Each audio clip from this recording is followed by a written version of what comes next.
everybody. Welcome to the Friday night edition of the Down Ballot Progressive Candidate Summit. I'm really excited here on Juneteenth, at this extraordinary moment in our history, to have a woman who is running in Georgia's District 1, which happens to be the same district that Ahmaud Arbery actually lived in. So, where she is, what she represents, is so much an embodiment of what is happening in this country. Not only what has gone wrong, but what it is that we need to change. And in candidates like Lisa Ring, who you're going to be meeting tonight, we have an opportunity to make those changes. You know, I mentioned last night that when Lyndon Johnson signed the civil rights legislation, he said, well, we just lost the South for a generation. He didn't say we lost it for 50 years. What's happened is that there's been almost a surrender on the part of the Democratic Party in too many cases to some of these areas in the South, which absolutely are ripe, particularly now, for the kind of progressive politics that so many of us feel strongly about. Now, in Georgia District 1, Lisa Ring, who you're going to meet in a few minutes, in a couple of minutes actually, she actually came very close to beating a man named Buddy Carter, who has held that seat since 2014. She came close last time, and she's getting close this time. She's going to make it, but she's in a runoff, and that's why she needs our help. Her help is on August 11th. Her runoff is on August 11th. She is a real progressive candidate, and I want to bring her in right now, but I want to tell you something.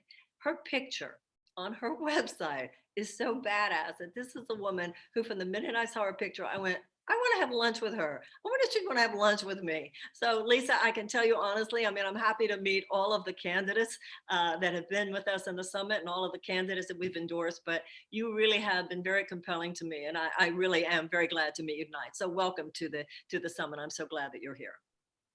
Thank you so much. I'm happy to be here. Thank you. You have quite a background. You have 4 children. You've been a corrections officer. You've been very, very active in the Democratic Party. This is your second run. And as we know, most people don't win that first time. So I want to really just give you the floor, particularly today, particularly on Juneteenth. Everything from the district you live in, the history of racism in the district that you live in, the progressive politics that you stand for, your background as a corrections officer, and also this particular day of Juneteenth. What do people need to know about you in order for them to be very, very clear, as I am, that we need to support you so you can win this race? Well, so to give you a little bit of background, I never saw myself as running for office. I got my start in political activism when I was in college. When I was 18 years old, I became a canvasser, a community organizer, and I really began to learn about the world around me and how to make changes. But also in that time, I was raising a family. I went back to college. I was a corrections officer. I was also the executive director of an anti-recidivism program in Pennsylvania that was very successful until the funding was cut. When I moved to Georgia, the first district of Georgia, which is near Savannah, it is the coast of Georgia, I saw that there was a lack of leadership in this district, and 85% of seats in Georgia were unopposed. It was just the incumbent running election after election with no Democratic challengers. They just surrendered the field. Yeah, it was not a democracy. It was really, people have no freedom in this district, and their needs are not being met. So many people in this district are just underserved. So I began organizing in 2013, and I started with the Democratic Committee and labor in this area, which is also picking up momentum, but is not very strong in Georgia. We're a right-to-work state. We are oppressed in every way in Georgia. So it has really been a challenge. My goal in running for office, first of all, was just to have a challenger to Buddy Carter, because nobody ran against him in 2016. And just to be clear to everybody, he is totally lockstep with President Trump no matter what. That's the kind of Republican that he is, right? Absolutely. He has received Trump's endorsement, and he's very proud of that. He is always right next to Trump when he can be, and he wants to be known as his biggest supporter. So my goal was to empower people in this district, for us to have the power to make changes and good governance, having leaders that actually cared about the people of this district, and to have a say in the national front in what was happening in policy. So we got out there, and I decided early on that this was going to be a grassroots campaign, that we were only going to be funded by voters and people who wanted the same changes that I wanted, and that we were going to knock on doors and talk to everybody regardless of party. And we did that. In 2018, we knocked on 50,000 doors in this district in all 17 counties. And we talked to Republicans, Democrats, and independents. And people were very responsive. It was very positive. So that was my goal, to empower people, to get them involved, and to make the changes that we needed to make. That started in 2014 when I actually worked on the campaign of another woman who ran for this same seat. And I saw some of the things that were challenges for her that I needed to change. One of the issues is that we in Georgia always run centrist candidates. We always run those candidates that are trying to bring in Republicans and trying to appeal to whatever they believe in, and really have no values of their own, certainly not progressive values. But I knew that since the majority of this country supports Medicare for all and supports progressive issues, yeah, that if we had a candidate who was sincere and genuine and actually believed in the progressive issues that they were talking about, that we could win. That's the soul of the Democratic Party. The Democratic Party, I was raised to believe, it stands for working people, stands for the people, and we won't give people a chance to vote on that alternative at this point. And I share your conviction that if we place that option in front of people, they're hungry for it. They're more ready for it than the Democratic establishment seems to believe. And so when you go house to house, door to door, talking to people in your district, you feel that there is a listening and that there is an appetite for such things as Medicare for all, for such things as all of the progressive issues that you stand for and that all of our candidates stand for. That's correct? Yes. So things have changed in the past 6 months with the pandemic. So we are not able to go door to door, and we are not able to have events, and I can't talk face to face with people. But when I was campaigning, the number one issue was healthcare. We live in a state where they did not accept federal funds to expand healthcare for the Affordable Care Act. And we have millions of people who are uninsured or underinsured. We have one healthcare provider. It is truly a crisis even before the pandemic. So the pandemic has really highlighted what we need to do with our healthcare system and how we have to start looking at healthcare as a human right and not a privilege for those who can afford it. Now, you're in a runoff with a Democratic candidate who is in a more centrist position, not for Medicare for all and so forth? Yes, I have not heard all of her platform issues, but when it comes to healthcare, she does not agree with Medicare for all. She does not believe in a single payer, universal comprehensive healthcare system. So that is a major difference between the two of us. And I heard she's a little iffy on LGBTQ issues. I have not heard any specific answers from her, any stand one way or the other on issues like reproductive rights and things like marriage equality for LGBTQ community. So well, you yourself were a corrections officer. You worked on anti-recidivism. You yourself have been up close and personal, the tragedy of mass incarceration in the United States. I'm sure that in your work, I've worked quite a bit in prisons, you far more than I, but I'm sure that you feel as I do, that while some people clearly belong there, many, many people do not belong there. And the tragedy of this, when I was in prison, when I was in college, there were 300,000 people incarcerated in the United States. Now there are 2.3 million. And we know, of course, the terrible, terrible racial disparity.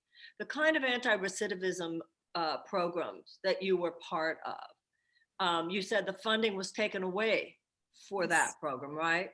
Mhm. So we have people coming back that because they get out of prison, and until very recently there wasn't even a conversation about ways that we might help people adjust and get back into society. What is a congresswoman? What are the kinds of things, given all the crises we have with the police today, all of the racial systemic racial issues that we have, the criminal justice issues that we have, what do you want to do as a congresswoman to make some fundamental change? There are so many changes that we need to make, but I think that where we need to start is the foundation of progressive policy, and that is eliminating the profit motive from everything. Uh, if Absolutely. if Private. we want to reform our policing system, our criminal justice system, our system of incarceration, we have to take out the profit motive, and we have to not allow for the privatization of our prison system and our law enforcement as well. We should not be locking people up for profit. And It's so obvious that the various ways in this country that people have found ways to make $1 billion of profit off human suffering. And when they use the term prison industrial complex, it's a very real thing. The prison lobby in Congress is one of the largest. I mean, the very idea that people have a financial investment in more people going to prison, there's something so immoral about that. And it is disturbing that our current congressman, in a roundabout way, invests in Geo Group, which is a private prison industry. So he is actually personally profiting from the private prison system that he is promoting. So that is a problem right there. But there are so many other issues that we have to address, having to do with systemic racism, having to do with the marginalization of the poor. Now we are seeing a system in which we're creating debtors prisons. If you cannot pay your fines, Yeah. if you cannot afford bail, you stay in jail and you stay incarcerated. It's unbelievable. But once again, even though systemic racism has become almost like a catch-all phrase, people are talking about we have to get rid of systemic racism. But I think for somebody running for office, we really want to know where that happens and how we do it. I know for myself, Lisa, when I was running for office, I felt very strongly it begins with the children. We have children, and I'm sure there's some in your district that go to schools where they don't even have the adequate school supplies with which to teach a child to read. If a child can't learn to read by the age of 8, the chances of high school graduation are drastically decreased. The chances of incarceration are drastically increased. So to me, if we're really going to talk about diminishing the numbers of people in prison, not only getting rid of private prisons, but it just seems to me we need such a massive transition, front-ending our resources into the lives of small children, because you're a mother of 4. It all happens in the first 8 years, right?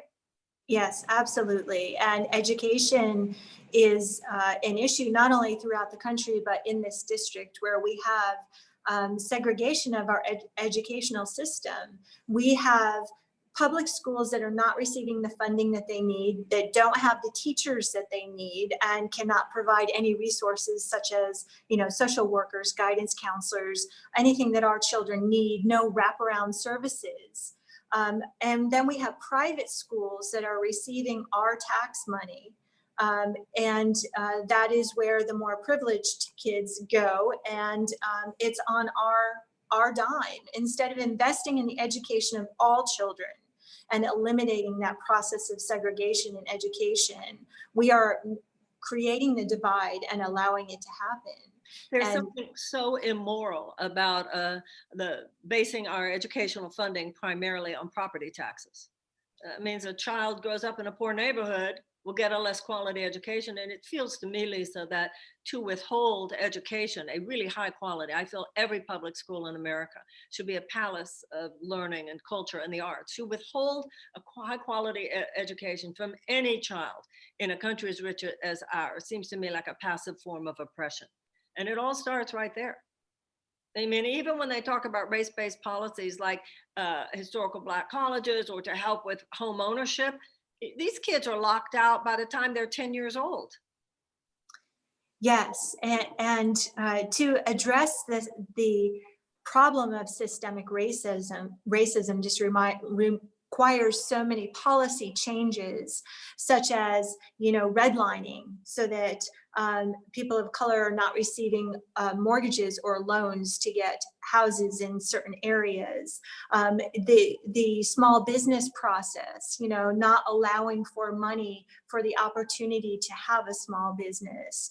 It is really on every level that we experience this. So when you ask the question of how do we address the systemic racism, it's really in everything that we do. But it starts with recognizing that it is there and that it has a profound effect on people of color and our Black communities. So we have to start by recognizing that, and then we have to have very real solutions to each one of the problems that are faced when people are just trying to live the American dream. They just want an education. They just want a job that pays a living wage. They just want to be able to buy a home. These are things that everybody should be able to do, and there should not be barriers. Well, the fundamental crisis today, it seems to me, is that we have lost our attachment to the philosophical underpinnings of this country. We are no longer emotionally committed to a government of the people, by the people, and for the people. We're a government of the corporations, by the corporations, and for the corporations. And as long as our public policy is guided by short-term profit maximization for huge, whether it's prisons or prison industry or oil and gas industry or big pharmaceutical industries or defense contractors or gun manufacturers, then the people themselves are little more than economic serfs. And that's where we are. And as long as we continue to elect people who actually hold that system in place, maintain it, build on it, and perpetuate it, then nothing is going to change. And that is the message I'm saying to all of you who are watching. Lisa already knows it, or she wouldn't be running. And as someone who's run for office myself, one of the reasons we wanted to do this summit is because it's really hard to run for office. It's a dirty business out there. It's tough. And the people who are standing for real progressive ideals are not getting the corporate bucks. They're not getting the corporate donations, and they're not getting the support usually of the Democratic establishment elite. So they're usually people who are running as Democrats, but in this kind of like limbo land that so many progressives find themselves in today. If we want to change this, then this is up to you and me. And I hope that you will go to lisaring.com. I want to take this opportunity to thank those of you who have been using this as an opportunity, both with the individual candidates, also at progressivecandidatesummit.com. I've been very touched by that. As Lisa has already mentioned, it's hard at a time like this because she can't go out knocking on doors. She can't get some of the personal contact. This is a woman who is committed to actually making the changes that we all say we want to make. But everybody's wringing their hands, oh, we can't have it. And you've probably heard me say before that cynicism is just an excuse for not helping. We have elections in November. Nobody here is under the illusion it's going to be easy. Lisa's the last person who's pretending it's going to be easy, given that you're in Georgia and your governor's they're going to do everything they can to suppress the vote, aren't they, Lisa? Yes, it's already been a mess. Our primary was a mess. We just got our last county certified this evening, and the election took place last Tuesday. So counting all the absentee ballots, we had issues with a new machine system. They didn't know how to use it. They didn't have power sources. They couldn't connect to the internet. We had problems with people not receiving their absentee ballots on time. There were so many issues, and we have a lawsuit already in the state, but those lawsuits never seem to make a difference. We just go from lawsuit to lawsuit, but in the meantime, we've lost votes and we've disenfranchised voters. We have a real crisis in Georgia when it comes to elections. And if this primary was any indication of what's going to happen in November, we have a lot to do to try to prepare so that we don't have the same problems. But we tried to prepare for this election, and it's still. Well, the whole country was watching. We saw what happened in Georgia. We saw what happened in Nevada. And I think all of us live with some fear in our hearts what's going to happen in November. And the president himself has said, well, it's a risk for me if there are mail-in votes. So he's going to try to make that not happen. We have to surround all of this in prayer, I believe, because we're on some very, very thin ice in this country. Once again, lisaringforcongress.com. I hope you'll check it out. Like I said, if everybody who watches this gives $1 or $2, our candidates will have a good night, and that's what we really, really want from this. Lisa, we have a couple of people with questions for you. Is that okay with you? Oh, absolutely. Okay, good. Okay, our first person is a woman, a young woman named Eva Nebold. So if Eva Nebold would come, Newbold, I'm sorry, Newbold will come in. Hi, how are you? Hi, I'm good. How are you? Fine, nice meeting you. Welcome, thank you for being with us. And there's Lisa, and ask away. All right, I first want to just say thank you, Lisa, for running. Having a candidate whose progressive policies are exactly what this district needs, having a candidate I can be excited about, who I can get behind 100% means so much. So thank you. Oh, absolutely. Now, I was just going to ask you before you ask your question, what do you do, Eva?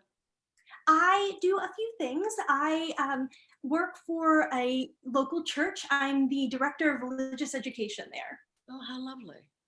How lovely. Great. Okay. Talk to Lisa. Now, climate change is one of the most critical issues of our time. When you're elected to Congress, what would the first steps be that you would take to address the climate crisis? Well, again, we have so much work to do, but where we need to start is by stopping all the rollbacks of our environmental protections that were put in place in previous administrations over decades. We have to stop the gutting of protections of our environment. The next thing that we need to do is stop offshore drilling, not allow actually the beginning of offshore drilling here in Georgia. We've never drilled before. We have probably the only congressman who would like to allow oil drilling off our shores. So that's another start. But I have a program that I've been talking about for a few years now, the entire time I've been running, that would make Georgia a global leader in clean environment, clean, sustainable energy sources. I believe that we could be a hub here on the coast of Georgia in doing research for these energies and in implementing them. We could bring solar energy companies to rural Georgia where there are no jobs and provide decent paying jobs. We could provide tuition-free training and retrain the veterans that we have in this district. We have over 75,000 veterans in this district. We could train those who are displaced from the fossil fuel industry for renewable energy jobs. And we could be leaders in mitigating sea level rise, as well as creating an infrastructure that is a green infrastructure and creating like an electric transportation system in this district for the first time so that we can meet the needs of people. We can do this in a way that brings good paying green jobs to this district, which we desperately need, and at the same time, do something about climate change to stop it and to do our part in the world. So we could be the Silicon Valley of clean renewable energy sources. That is my goal here on the coast of Georgia. I think we're a valuable district and we can bring that to this district, and it's a win-win situation for everybody. Now your district is 17 counties and it covers the entire coast of Georgia, right? Yes, 100 miles of coastline. Wow. You know, when I hear you speak, I'm so reminded this almost tragic irony of the fact that America's in so much trouble. And Eva, obviously the environment is an example. We have 7 years of radical change, or else there could be whole swaths of continents so hot, massive food shortages, massive economic breakdown, huge numbers of environmental refugees.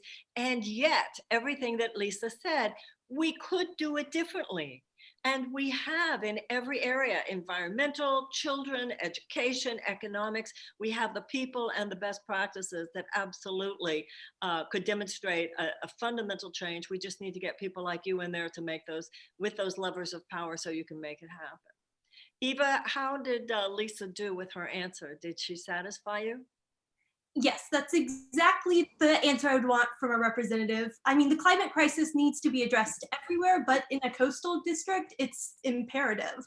And I think Lisa's plan seems feasible and it's well laid out. And I think we can do it and move forward in the first district. And in the meantime, you're an environmental activist in Georgia? Environmental justice is one of the top issues, and it should be one of everyone's top issues. And of course, how that intersects with racial justice as well. I mean, there's a reason that more Black people are getting COVID, because more Black people have diabetes and asthma and heart disease, et cetera. And so many of those factors are environmental and food, et cetera. Environmental racism is real. I know it is. And I visited Denmark, South Carolina. I've visited many of the places, but it's the same in Newark. It's the same in Flint, Michigan. I tried to bring this up in my own campaign. And I think out of the tragedy of everything going on right now, racially in the United States, there is a growth of awareness among many people about such things as this, that there was so much distraction and denial about before. Thank you, Eva. Thank you so much for being with us. I appreciate it. Thank you. Now we have another question, Lisa, and that is a young man named Raiden Wilder. Okay, Raiden Wilder, if you'll come into the Zoom room, I appreciate it. And please unmute yourself. Any minute now, he will be here. Raiden Wilder. Well, hopefully they're bringing him up, Lisa. But how do you feel about, I bet you feel that you have a lot of young people who are working on your campaign, right? Yes, so Georgia did a wonderful job in 2018 of bringing younger voters into the process. And well, they did it themselves too, when they led the fight against gun violence. So they were more empowered, and we have a lot of young folks working on our campaign and that have been volunteers that are really engaged in the process, and it makes me hopeful for our future. You feel even more of that in your race this time than there was in 2018? Well, again, because of the virus and because things are scaled back, we don't even have. You don't even know. Yeah, there aren't students at school right now that can be interns, and there isn't a whole lot of socializing and campaigning going on. It is all this. I want to remind everybody who's watching, you don't have to live in somebody's state. To go to their website, Lisa Ring for Congress, and you will use them, right, Lisa, for phone banking, even if they're not in Georgia? Yes, absolutely. We need all the help we can get, and any type of social media help as well. These are the kind of people we want to send to Washington, everybody. These are the kind of people, and we can do it. LisaRingForCongress.com. Now I see a young man named Raiden Wilder, and you've joined us with your peace t-shirt. How are you? I'm doing well today. How are you? I'm fine, thank you. Ask Lisa what you want to ask her. Hi, Lisa. As a member of the LGBTQ community from the 1st Congressional District, I grew up in a traditionally conservative area where discrimination is common. Whether that's in the workplace, schools, or regular day-to-day life, what are some propositions you would propose or support to make LGBTQ folks feel protected, safer, and more accepted? Well, we have to expand on what the Supreme Court just did this week with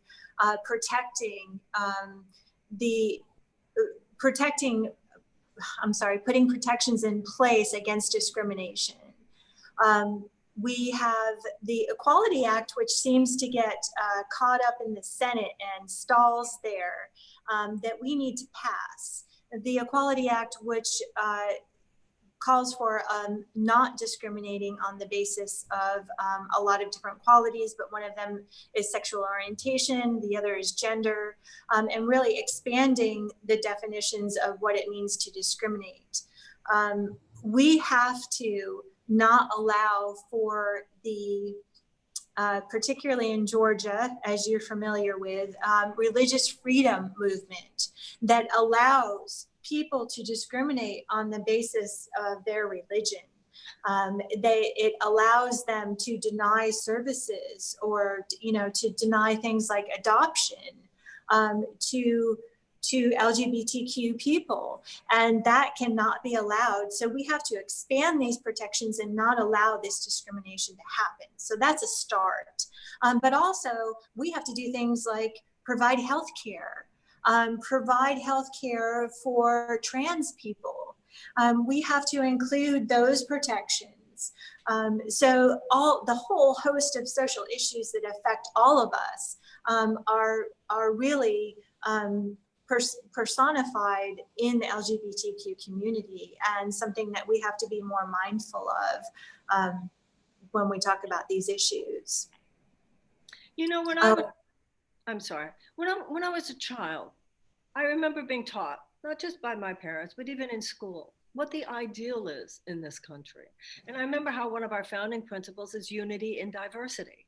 We're many different cultures, we're many different ethnicities, we're different sex and sexuality and religion. And this is the ideal of America, that we get to be whoever we want to be, as long as we don't hurt someone else.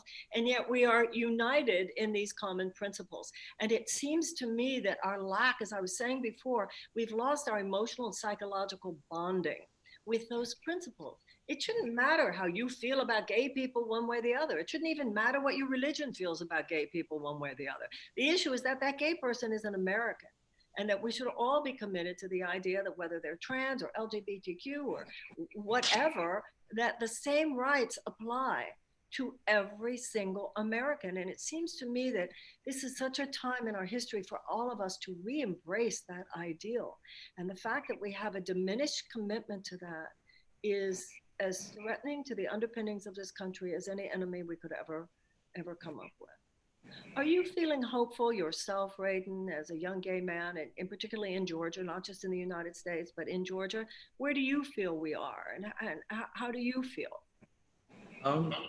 Well, I feel like that we've made steps towards equality. I think we have a long way to go. I think progressive candidates like Lisa Ring are important for equality and for the progression of our country in general.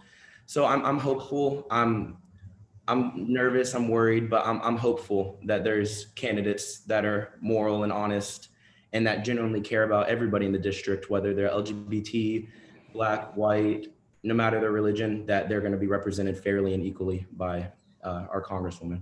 Do you feel an interest among your own community and people knowing that Lisa is the progressive candidate, and make the connection in their own mind to how important it is to support her and help her get elected? Oh, I think that Lisa running has definitely, at least among my friends who are in the LGBTQ community, she's not helped us like feel represented and feel like we're seen. Because for so long, like Lisa had said, the first congressional district was just written off as a solid Republican stronghold that no Democrat should even run for. And so with her running, even just her running without winning, it just shows that we have at least a voice, an advocate, someone who cares about us and cares about our right to adopt a kid, or our right to marriage, or from freedom from discrimination in the workplace. So I think her running just by itself definitely helps me and a lot of my friends feel like we're seen, and we don't need to be afraid of who we are, for sure. How old are you, Raiden? I just turned 20. Just turned 20? Yes, ma'am. You're the best that America has to offer. Are you in school? Are you a student? Or what are you doing? Yes, ma'am. I currently go to Georgia State University in Atlanta, and I also work as well. And what are you studying, and what do you want to do? I'm studying pre-law, and I want to be an immigration attorney and help people immigrate here. My father was an immigration lawyer. He was a well-known immigration lawyer, and my brother is an immigration lawyer. And I grew up with the plight of the immigrant front and center in our family's conversation. And I know my father would be very proud of you too. It's a great legacy, immigration law. Thank you so much. Thank you. Thank you for being with us. Thank you. Lisa, it's so clear that it's people like Eva and Raiden who need to be represented in Congress. You know, I recently moved to Washington, and I was walking down the street with a friend, and there are all these big, beautiful buildings here, you know, and you can really see all the big, beautiful, not even just the governmental buildings that we all know, but just a lot of other business high rises and stuff, the lobbyists, where the lobbyists are and the lawyers are. And I said to my friend, who are the people who represent the people? And she said, well, they're the nonprofit organizations. I thought, this is so messed up, because that's what Congress should be. Congress should be. And it's so, there are so many millions and millions of Raidens and so many millions and millions of Evas.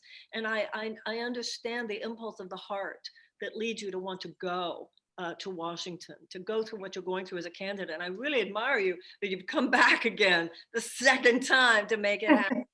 I want to ask you, Lisa, because, I know you'd be representing a district in Georgia, but you would also be voting on all of the issues that face the nation, including foreign affairs. Do you have anything to say about the state of the world and the foreign issues of our foreign relationships as well as domestic? And of course, what we're going to, we might have Donald Trump as president, we might have Joe Biden as president. What do you want to see happen on the issues of foreign affairs when you get to Washington? I want to see diplomacy come back again. You mean you don't want to continue with a $760 billion defense budget and $40 billion State Department budget?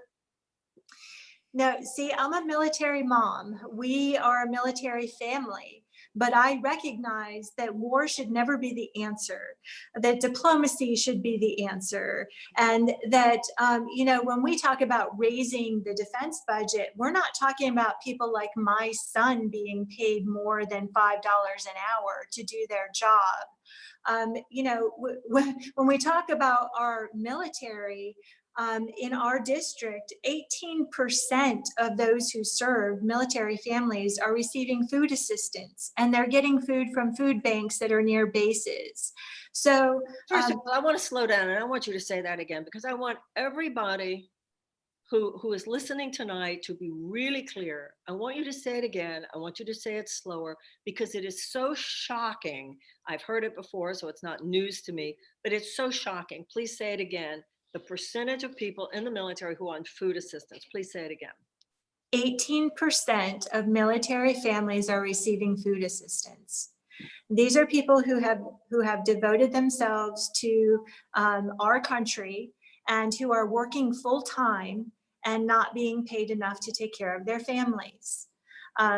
So when we talk about cutting a defense budget, we're not talking about those people who serve. We're talking about the contracts and the unnecessary expenditures and what we invest in war. We don't need to be that country. We should be a country that it has good diplomatic relations with other countries, who is able to negotiate with other countries for the good of the entire planet. So we have a long way to go to get to that point again, where we have a reputation as leaders and peaceful leaders.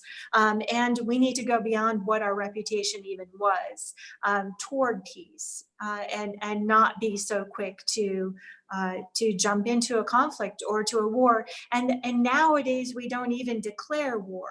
No.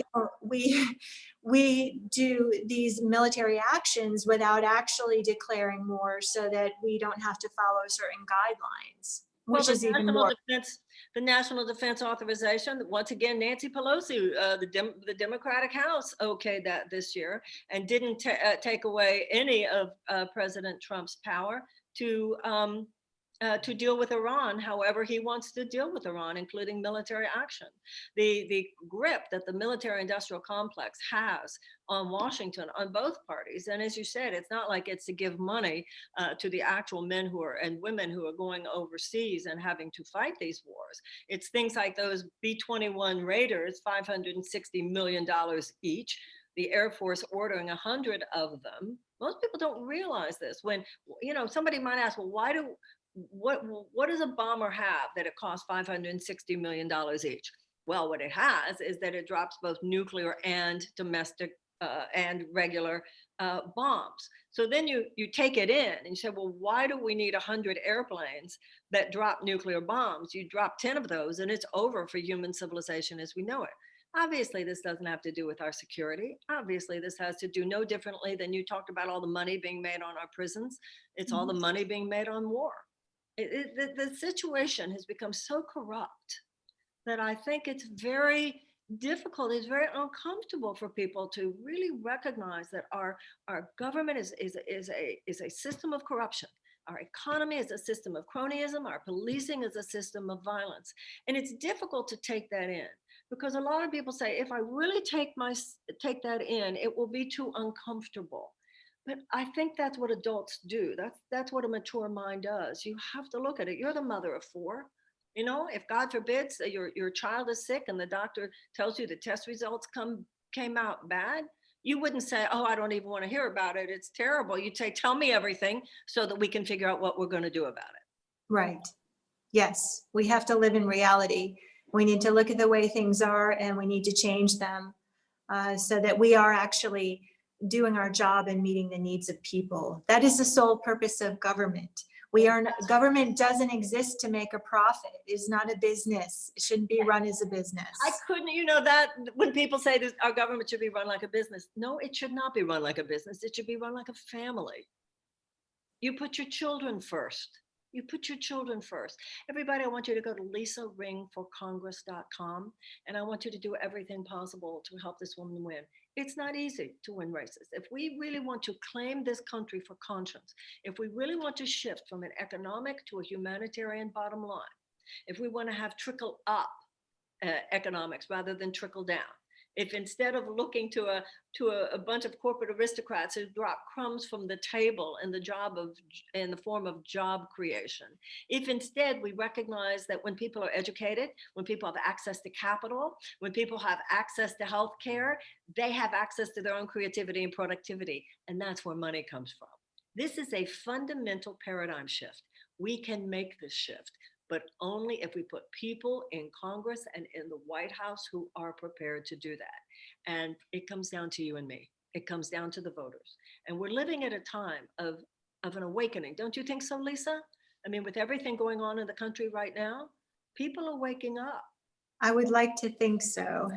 I would like to think that out of all of this, something good is going to happen and that we are finally going to get to a place where we expect to do better and we make that happen.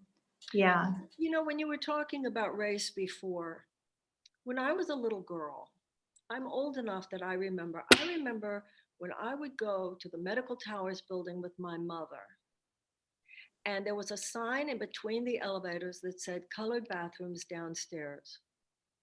And I remember asking my mother why, and my mother explaining it to me. Now, I'm not glamorizing or romanticizing America before the 1980s, but I can say that there was a time when we all agreed it was supposed to be a just country. It was supposed to be a country in which we were trying to actualize our ideals. That there was a time when even on the left and on the right, it didn't matter whether you're Republican or Democrat, where there was the sense that you're not supposed to be a racist, you're not supposed to be a bigot, you're not supposed to be an anti-Semite, you're not supposed to be a homophobe. And there was a sense that major political voices that represented those those uglies would never be given a serious political megaphone. And what's happened is that these levees have fallen. And we have a president, of course, who gives a wink, wink to all those voices. So it worries me when I see so many people, young people particularly, who don't have an institutional memory. They don't have a memory of a time when it was understood we were supposed to struggle for those things and always seek to have a more perfect union. And that's also why I get so happy when I see people like Raiden, who was here earlier, talking about LGBTQ rights and saying that he sees in you a champion, and that a new generation is coming up that will take a stand for these things and does recognize the importance of electing people like yourself. And I know that when you go to Washington, you're not going to forget Eva. When you go to Washington, you're not going to forget Raiden. You're not going to forget the soldiers. Like it's your son who's in the Army. He's in the Army in Texas. He's at Fort Hood. You must be very proud of him. I am proud of him, but I worry about him as well. He was deployed to Iraq.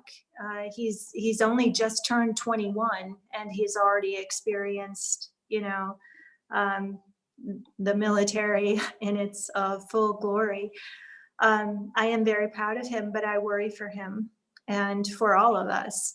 I did want to say something about when you were talking about how we did not accept racist leadership and so on, or we knew that we should do better. I have to say that now that I live in Georgia, I see that that has not always been the case, that we had governors and we had people who are in positions of leadership who were openly racist and hateful and got the support of the entire state and a large population of this group. Well, And let me ask you about that now. Where do you come from? Where were you I'm from born? Connecticut Okay, originally. well, hello. So I- what about Georgia now? Because I think there's a lot of curiosity about Georgia now and about Kemp, et cetera. Tell us about Georgia now. Well, I don't want to discourage anybody, but it is very much backwards. It is very much what it used to be. I think Georgia, in certain ways, haven't we? Georgia has learned to hide its good old boy system, which is still in place, which is why Ahmaud Arbery was hunted down and lynched, basically, a modern day lynching. That is the system we have here in Georgia. And it is also our political system. It is the system that disenfranchises voters. It is a system that is still in place. It is just much quieter and it is harder to place. With people like Trump in office, it allows them to be a little bit louder and to feel a little more comfortable so that we can identify them more readily. But it has always been there and it is as strong as it has been. The thing that we're seeing change, though, is the backlash. What we're seeing are the people who have had enough. They've had enough of the killings. They have had enough of having no power in this state and in this district, and they're willing to stand up and fight back now. They will not be intimidated, and they want real change. They don't just want half-hearted promises that aren't going to fix anything. We need to get to the heart of it, and we need to change the entire system. Now that scares the people who are in power, and they will do anything to not relinquish that power. So it is a scary position to be in, but it's one that people who live in Georgia are familiar with. And we were segregated until the 70s. Our school systems were segregated until the 70s. So it has been in our lifetime that this system, was in place, and it has not been decimated yet. So have the American police been infiltrated by white nationalists, do you think? I think that there are certainly, there's a tradition of that in Georgia. The police officer, the sheriff that is a member of the KKK on the side, we still have that here. Yes, we have white nationalists here that are in law enforcement, and that's all over the country. And I don't want to demonize law enforcement, because there are certainly, I have law enforcement in my family, and I know that there are officers who want to do the right thing, and they are there because they want to protect and serve everybody. And they risk their lives for that every day, and I honor that. How did Georgia give us the liberal president, Jimmy Carter? So Jimmy Carter was a wonderful president, and he was certainly someone that my family loved. But I wouldn't say that he was all that liberal. Yeah, not yet.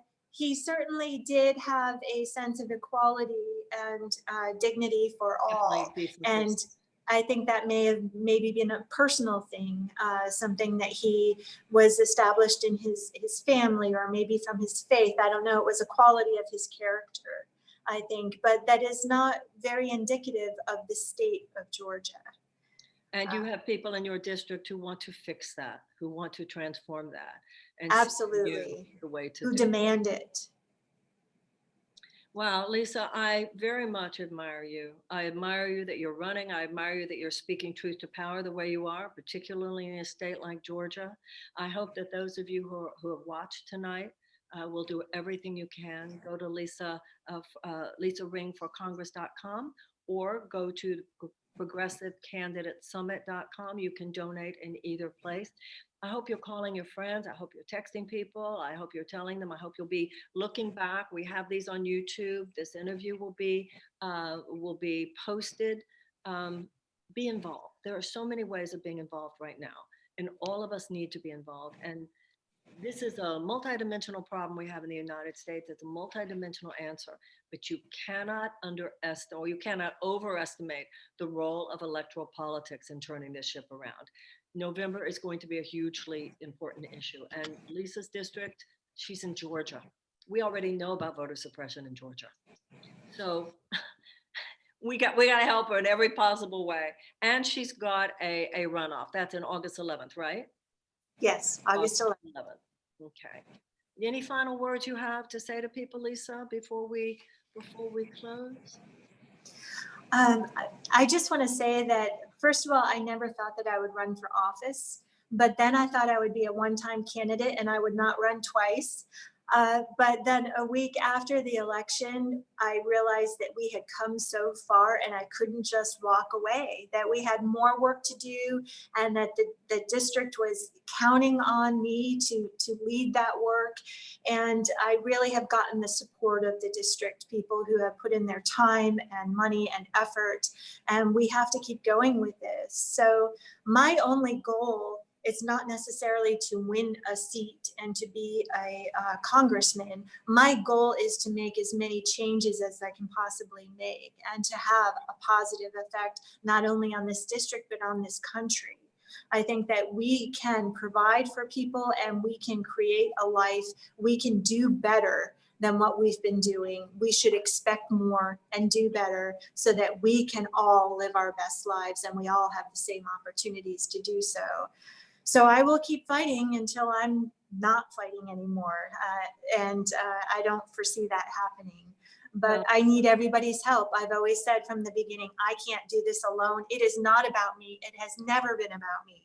This is about everybody. So I need everyone to stay in the fight and do as much as they can. Don't get discouraged. We have a long way to go. Well, the founders called the House of Representatives the People's House. They wanted it to be the farmer. They wanted it to be the blacksmith. They wanted it to be the tailor. And today that would be the mothers. It would be the artists. It would be the humanitarians. It would be the scientists. It would be the teachers. It would be, as in the case of someone like AOC, the bartenders. It would be the people. And I said earlier, Lisa, that I thought that Raiden and Eva represented the best of American young people. And I think you represent the best of the American woman. You're out there doing what we all know that it's our job to do now. And I think that we're just awakening to the fact that America's economic system was devised before women had a role in the public domain. And raising children was considered women's work. It had nothing to do with politics. And we are in the public domain today. And we are calling for serious fundamental changes in our priorities, massive front ending of our resources into the lives of our children. Those things that we know as mothers, right? We know, I mean, the things that you know, the fact that you yourself were a correction officer. We need people who are corrections officers in Congress who know what's going on inside those walls and knows about recidivism and knows what it takes so that people will not be coming back. All of you who have been watching, ladies and gentlemen, and everyone else, I hope, we have one more night of our summit. Tomorrow night we will be with Liam O'Mara from California. But I hope that you have learned, as I certainly have, and have been inspired by all of the candidates that we have had here. Lisa, you were talking about the bill that has to pass, the big obstruction to so much of this regarding LGBTQ and other things has to do with the Senate. So I hope you guys also will not forget what's going on with Andrew Romanoff, running for the Senate in Colorado, Betsy Sweet, who you met last night, running in Maine. And Lisa, I wish you the very, very best. I feel now what I felt when I first saw your picture, and that's that I hope that someday we get to have lunch. You're very, yes. very cool. I so appreciate your having been here. And I want to remind you once again, guys, you can work for Lisa's campaign. You don't have to be in Georgia. You don't have to be in her district. Get onto lisaforcongress.com. There's no reason for anybody right now to be wringing your hands and saying, oh, there's just nothing I can do. There is so much we can all do. And the message we all have to share with each other is let's do it.